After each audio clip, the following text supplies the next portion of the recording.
China का नक्शा याद करिए, इधर है पाकिस्तान, इधर नॉर्थ कोरिया, वो झूला झूल रहा, north Korea Pakistan, north Korea Pakistan, north Korea Pakistan, बाकी खत्म। और इन्होंने कहा बदलाव आया। तो मैं यह भी बताना चाहता हूं, जब हमारी सरकार नहीं थी, मैं आपसे पूछता हूं 2014 से पहले देश का कौन सा ऐसा क्षेत्र था धमाके नहीं होते थे? आतंकवादी हमले, चंडीगढ़ में धमाके, दिल्ली में धमाके, बंबई में धमाके, पुणे, नासिक, लखनऊ, फैजाबाद, गुवाहाटी, हैदराबाद, चेन्नई, बेंगलुरु, कौन सी ऐसी जगह थी? चलती ट्रेन में धमाके, चलती बस में धमाके, पार्क पे जाइए तो लिखा रहता था छूना नहीं धमाका हो सकता, बस अड्डे पे जाइए, रेलवे स्टेशन पे जाइए धमाका हो सकता। और उसके बाद 26/11 के हमले के 9 महीने बाद शर्म अल शेख में पाकिस्तान से ज्वाइंट डिक्लेरेशन करते हैं, जिसमें बलूचिस्तान भी हिस्सा होता है, यानी हम मान लेते हैं कि हम उसमें इन्वॉल्व हैं। और क्या कहते हैं? आतंकवाद की घटना से शांति वार्ता प्रभावित नहीं होगी। यह शर्म अल शेख जुलाई 2009 9 महीने के बाद का डिक्लेरेशन है 26/11 के। और हमने क्या कहा? मोदी जी ने कहा आतंकवाद और वार्ता साथ साथ नहीं होगी। और उससे यह बदलाव आया। और हमने हासिल क्या किया? हमने हासिल वो किया जो सन 71 के समय में भी आपको सुनने में नहीं मिला होगा। यह पाकिस्तान की पार्लियामेंट में पाकिस्तान के सांसद ने कहा, पाकिस्तान के विदेश मंत्री और आर्मी चीफ को का कोट करते हुए कि शाह महमूद कुरैशी साहब देन फॉरेन मिनिस्टर आए, आर्मी चीफ आए, उनके पैर कांप रहे थे। उन्होंने कहा शाम तक अभिनंदन को वापस कर दो वरना हिंदुस्तान अटैक कर देगा। ये पैर कांपते तो किसी ने भी नहीं सुने थे। और इन्होंने कहा भारत का भूगोल बदला था। कांग्रेस पार्टी ने अपना प्रस्ताव पारित करके भारत के 3 टुकड़े हुए थे, मतलब उस समय 2 ही टुकड़े थे। ये एआईसीसी के रेजोल्यूशन में पास हुआ। और मैं ईमानदारी की बात मानता हूं, नई इकोनॉमिक पॉलिसी मैं मानता हूं कांग्रेस सरकार ने शुरू की और वो एक अच्छा कदम था, मैं ईमानदारी से कह रहा हूं, जिससे देश आगे बढ़ा। मगर उस निर्णय लेने वाले प्रधानमंत्री नरसिम्हा राव जी की मृत्यु के बाद उनको एआईसीसी में उनका शव तक नहीं रखा गया। और तीसरी बात अंत में कह दूं, इन्होंने बात कही जय जवान जय किसान। बिल्कुल, लाल बहादुर शास्त्री जी ने शानदार काम किया। भारत का न्यूक्लियर प्रोग्राम एक साथ शुरू हुआ। और यह भी मैं कहना चाहता हूं, इसे सिर्फ संयोग माने या कोई रहस्य था कि लाल बहादुर शास्त्री जी और भारत के न्यूक्लियर प्रोग्राम के जनक होमी जहांगीर भाभा दोनों की मृत्यु 15 दिन के अंदर हो गई और रहस्यमय तरीके से, और दोनों में से किसी चीज की जांच नहीं हुई। तो इसलिए मैं कहना चाहता हूं, हमने जो परिवर्तन किए हैं वो गुणात्मक परिवर्तन है। अब भारत एक समृद्धशाली, मजबूत, स्वाभिमानी, गौरवशाली राष्ट्र है जिसमें इतना बित्ते भर का भी विदेशी प्रभाव नहीं। पहली बात तो व्हाट्सएप यूनिवर्सिटी का कमाल देखिए साहब, असेंबली होती है, वैल्यू एडिशन निगेटिव हो जाता है। अरे भैया, ऐसा कहीं होता है? अगर कहीं पर कोई आपको असेंबल करने को देता है तो अपना प्रोडक्ट देते तो आप उस पर सर्विस चार्ज लेकर ही बेचेंगे। $1 बिलियन का हम लोगों ने एप्पल के फोन एक्सपोर्ट किए हैं असेंबल करके ही। 25% आईफोन 14 भारत में बने हैं। इसे कहते हैं व्हाट्सएप यूनिवर्सिटी या राहुल गांधी यूनिवर्सिटी, आप जो भी समझ लीजिए। अब दूसरी बात मैं कहना चाहता हूं, दूसरी, अरे भाई आपने हमने आतंकवाद की इतनी घटनाएं उत्तर से दक्षिण तक बता दी। अब दक्षिण कश्मीर के 4 जिलों में रह गया है, वो दिखाई नहीं पड़ा, उसके लिए इनको आंकड़े चाहिए। पर मैं कह सकता हूं, हमारी सरकार के किसी नेता ने आतंकवादियों के लिए आंसू नहीं बहाए। हम ये कह सकते हैं, हमारे किसी नेता ने आतंकवादियों के लिए पलक पावड़े नहीं बिछाए। संसद भवन पे हमला हुआ, जिन जाबाजों ने अपनी जान दे दी, उन्होंने, उनके परिवारों ने मेडल लौटा दिए। चूंकि अफजल गुरु को 7 साल तक सर्वोच्च न्यायालय से निर्णय होने के बाद फांसी नहीं दी रही थी, परंतु सोनिया जी की आंख में आंसू नहीं आए, बटाला हाउस के एनकाउंटर के आरोपियों के लिए आंसू आए। हमने किसी जाकिर नायक को शांति का मसीहा कहने वाले, इशरत जहां को बेटी कहने वाले, अफजल को हालात का मारा कहने वाले, हाफिज को साहब कहने वाले, ओसामा को जी कहने वाले, बुरहान वानी को भटका नौजवान कहने वाले आतंकवाद पे भाषण दे रहे हैं। इसलिए अब महिला की बात करता हूं, बिल्किस बानो की बात ये कर रहे हैं। 14 साल वो लोग जेल में रख के आए, मुस्लिम थी इसलिए बोला। इसी पश्चिमी उत्तर प्रदेश में एक मुस्लिम महिला थी इमराना, जिसके साथ उसके ससुर ने बलात्कार किया और मौलवी ने फतवा दे दिया कि अब आज से वो अपने ससुर की पत्नी और पति की मां हो गई। और जलवाए जलाल से वो मौलवी साहब विद्यमान थे, चू नहीं बोला। ये इनका महिलाओं के प्रति सम्मान था। हमारे यहां किसी ने नैना साहनी को तंदूर में जलाया, छोड़िए वो सब आरोप प्रत्यारोप। मैं तो 100 बात की बात कहना चाहता हूं, वो कहां गए उन लोगों का सम्मान करते थे जिन्होंने कश्मीर वैली में लिखा, छोड़ के चले जाओ हिंदुओं से और अपनी बेटियों को छोड़ जाओ। वो गिरजा टिक्कू जिसके साथ सामूहिक बलात्कार के बाद आरे से काट दी गई और चू नहीं निकला किसी के मुंह से। वहां एक किसी महिला एक के साथ नहीं, पूरी कम्युनिटी के साथ हुआ और सब मौन साधारण किए रहे, क्योंकि वो सेकुलरिज्म का सुंदर संगीत था, उससे इनको वोट मिलने थे। कहते हैं आईएसआई भारत की धरती पे नहीं था।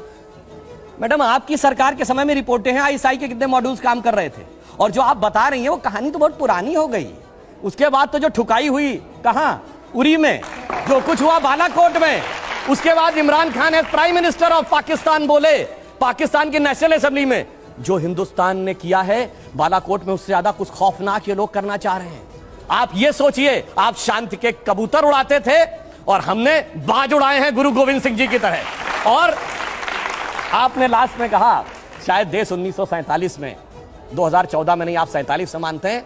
ये राष्ट्र सनातन है, चिरंतन है, 1947 में पैदा हुआ नहीं है। इसीलिए इस राष्ट्र को कोई अपने को फादर कहने लगता है, कोई क्रिएटर कहने लगता है, कोई राष्ट्र का निर्माता कहने लगता है। ये राष्ट्र वो है। अब लास्ट में एक बात कहता हूं, कर्नाटक बात कही, बिल्कुल अच्छी बात है, पर मैं पूछना चाहता हूं, कर्नाटक में चुनाव परिणाम आए, हम हारे और ये जीते, पर पूछना चाहता हूं, राहुल गांधी जी ने जाकर ये कहा था कि इंडिया में डेमोक्रेसी ऑलमोस्ट खत्म हो गई है, सारे संस्थान अब काम नहीं कर पा रहे हैं। तो मैं पूछना चाहता हूं, 2 सुप्रीम कोर्ट के जजमेंट आए जो आपने कहा आपके पक्ष में आए, उसके बाद अब इलेक्शन कमीशन सही है कि नहीं, ईवीएम सही है कि नहीं, आप डेमोक्रेसी से जीते हैं कि नहीं कर्नाटक में? मेरा मानना है कि अगर हम ईमानदारी से स्वीकार करते हैं हम कर्नाटक में हारे हैं, कांग्रेस को ईमानदारी से क्षमा मांगनी चाहिए कि आगे से हम अपने राजनीतिक हित के लिए विदेश की धरती से जाकर कभी इस देश को बदनाम करने की कोशिश नहीं करेंगे। और पुनः मैं कहना चाहता हूं, आज मैं विनम्रता से और चुनौती से पूछता हूं, G7 कंट्रीज और G20 कंट्रीज में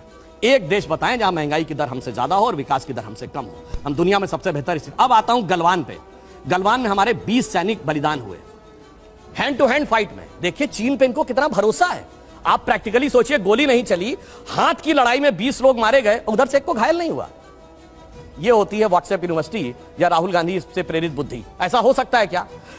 इंटरनेशनल मीडिया ने बताया कि 60 के करीब उनके सैनिक मारे गए, उसने एक घायल की भी सूची नहीं जारी की, पर चाइना के डाटा पे भरोसा है और भारत की सेना पे भरोसा नहीं है। और अगर मैं पूछूं, जो हमारे जवान वहां बलिदान हुए थे वो किस रेजिमेंट के थे पता है आपको? बिहार रेजिमेंट। बिहार रेजिमेंट का युद्ध उद्घोष जानते क्या है? बहुत घनघोर सांप्रदायिक लगेगा आपको।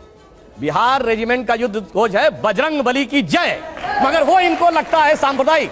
राजपूत रेजिमेंट का युद्ध उद्घोष है राजा रामचंद्र की जय, सुनिए। और जो हमारी गोरखा रेजिमेंट का युद्ध उद्घोष है जय जय महाकाली आयोरी गोरखाली।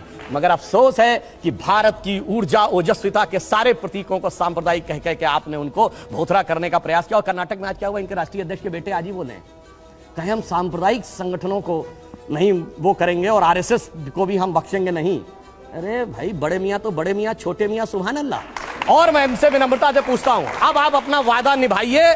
आपने कहा था हम 6% मुस्लिमों का आरक्षण देंगे, मुस्लिम आरक्षण देके दिखाइए। इसकी तो जांच हो रही है, जांच कोर्ट के भी निर्देश पे हो रही है और इंडियन ओलंपिक एसोसिएशन भी कर रही है, उसका इंतजार नहीं है। मगर ये बताइए, केरल में जो लड़कियां पकड़कर धर्मांतरण करके जिहादी बनाने के लिए ले जाई जा रही हैं, वो तो फेक स्टोरी है। महिला सम्मान सब गायब, वहां पे महिला सम्मान गायब। और यहां जो जांच हो रही है कोर्ट के निर्देश में हो रही है, उसका इंतजार नहीं करना है और ताली बजाना है और वहां कहना। जबकि इनके मुख्यमंत्री ओमन चांडी ने कहा है, कांग्रेस के मुख्यमंत्री ने और कम्युनिस्ट पार्टी के मुख्यमंत्री, वहां महिला नहीं, न कश्मीर में चिंता महिला की, न केरल में चिंता।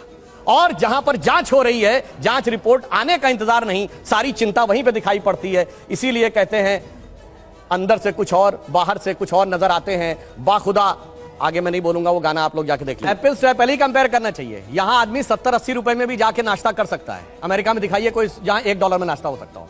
चुनौती से कहता हूं। इसीलिए मैं कह रहा हूं भाई, ये जो इकोनॉमिक, इसीलिए अगर IMF, वर्ल्ड बैंक ये चीजों की रेटिंग दे रहे हैं तो, और मजे की बात देखिए, उस पार्टी से सबसे ज्यादा विदेश भ्रमण करता है जिनका नेता, विदेश में जाकर ज्ञान देता, उसके बाद उनको नहीं पता। खैर, मगर आपने देखा पूरे प्रवचन में केरल से मुंह मोड़ ले गई।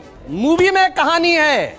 और सुनिए, 300 के बारे में केरल के मुख्यमंत्री फ्लोर ऑफ द हाउस पे बोल चुके हैं, इनको वो सुनाई नहीं पड़ता, जबकि ये नेता प्रतिपक्ष से। और वो कौन थे? लव जिहाद शब्द हमने नहीं प्रयोग किया है, वीएस अच्युतानंदन कम्युनिस्ट पार्टी के सीएम उन्होंने यूज किया, इनके सीएम ओमन चांडी ने। यहां कह रही हैं कि जांच का इंतजार नहीं करो, कार्रवाई कर दो। केरल में जांच हो चुकी।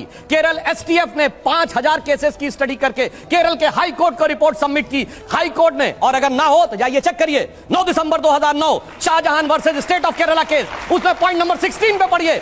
कोर्ट क्या कहता है कि ऐसा लगता है कि एक स्ट्रक्चर्ड तरीका है जिसे कुछ लोग रोमियो जिहाद और लव जिहाद कह रहे हैं, ताकि मुस्लिम लड़कों की तरफ से। और ये केरल की आपकी सरकार की जांच की रिपोर्ट है कि सिमी ने 1995 में योजना बनाई थी और जिसके चलते हुए मिडिल और अपर मिडिल क्लास की हिंदू और क्रिश्चियन गर्ल्स को टारगेट, मतलब अपने नेता को भी झूठा साबित कर दो, दूसरे को भी झूठा साबित कर दो, उसके बाद कह दो ये व्हाट्सएप यूनिवर्सिटी है और फलाना ढिमाका, ये सारी बातें। और दूसरा इन्होंने राष्ट्रपिता पे कहा, तो हम तो सिर्फ ये कहना चाहते हैं, हम तो इस देश को भारत माता मानते हैं। अब जो माता का पिता अपने को मानता हो वो इस बात के ऊपर विचार कर ले, बस यही अंतर है। और इनके मुंह से एक और बात निकली कि 200 साल की गुलामी, 200 साल की गुलामी, यही तो अंतर है। अरे गुलामी 200 की नहीं 800 साल की थी। अगर 200 साल की गुलामी थी, छत्रपति शिवाजी महाराज जिससे लड़ रहे थे वो संघर्ष नहीं था, महाराणा प्रताप लड़ रहे थे वो संघर्ष नहीं था, गुरु गोविंद सिंह लड़ रहे थे, यही अंतर है। इसीलिए मैंने जहां पहली बात कही थी, पहली बार एक ऐसी सत्ता आई है जिस पे विदेशी प्रभाव नहीं है। यह विदेशी प्रभाव है कि 200 साल की गुलामी में ही चलते रहते हैं। अब इन्होंने कहा राज्य हारे, हम हारे, मगर जानते क्या अंतर है? कर्नाटका में हमारा आज भी वोट शेयर 36% है। जो हमारा, हम चुनाव हारे हैं मगर हमारा vote percentage all time high है 75 साल का। और हम हिमाचल हारे हैं जहां हम 37,000 वोट कम है पूरी हिमाचल स्टेट में, जितने में यहां एक कॉन्स्टिट्यूंसी है। मगर आप जहां हारे हैं गुजरात में 32 ऐसी थी, 32 ऐसी कॉन्स्टिट्यूंसी थी जो 47 से आज तक नहीं हारे थे, वोट परसेंटेज आधा रह गया। उत्तर प्रदेश में आज एक विधायक और एक सांसद, यानी सुनिए लगभग सभी सीटों पे जमानत जब्त। यानी आज उत्तर प्रदेश में हालत यह है गांधी परिवार के गृह राज्य में कि आज तो उतनी भी मैं नहीं है मैं खाने में जितनी हम छोड़ दिया करते थे पैमाने में। तो आप जहां हारे हैं वो बर्बादी का सबब लेके आए हैं हम जहां। और इन्होंने कहा दक्षिण का द्वार बंद हो गया। अच्छा बताइए, कर्नाटक से पहले कांग्रेस की दक्षिण के कितने राज्यों में सरकार थी? द्रौपदी राघव राजा राम, गांधी जी का अंतिम शब्द था हे राम, जो समाधि पर आज तक लिखा है। और भगवान राम ने क्या बोला? जननी जन्मभूमिश्च स्वर्गादपि गरीयसी। यदि वो इस देश को अपनी माता मानते हैं तो आप कैसे कह रहे हैं कि उनसे, राम से ऊपर उनका कोई पिता हो गया? अब दूसरी बात मैं कहता हूं, और आपने तो 2007 में कोर्ट में हलफनामा दिया कि भगवान राम काल्पनिक थे, गांधी की आत्मा की हत्या की आपने। शरीर का हत्यारा मैं कहने को तैयार हूं कि उसको मुर्दाबाद कहिए, आप कहिए आत्मा का हत्यारा गांधी परिवार मुर्दाबाद, बोलिए, मैं बोलने को तैयार हूं। जिसने गांधी की आत्मा राम को कह दिया कि वो थे ही नहीं, यानी महात्मा गांधी की समाज पे लिखा हे राम गलत है, झूठ है, बोलिए। एक कांग्रेस कब बनी थी? 1885। संस्थापक कौन था? एलन ऑक्टेवियम ह्यूम, ब्रिटिश सरकार का सेक्रेटरी। पहले अध्यक्ष कौन थे? विमेश चंद बनर्जी, जाके इंग्लैंड में बस गए। 1885 से लेकर 1910 तक एक नहीं अनेक ब्रिटिश सरकार के सेक्रेटरी कांग्रेस के अध्यक्ष रहे। कौन? William वैडनबर्न, George Yule,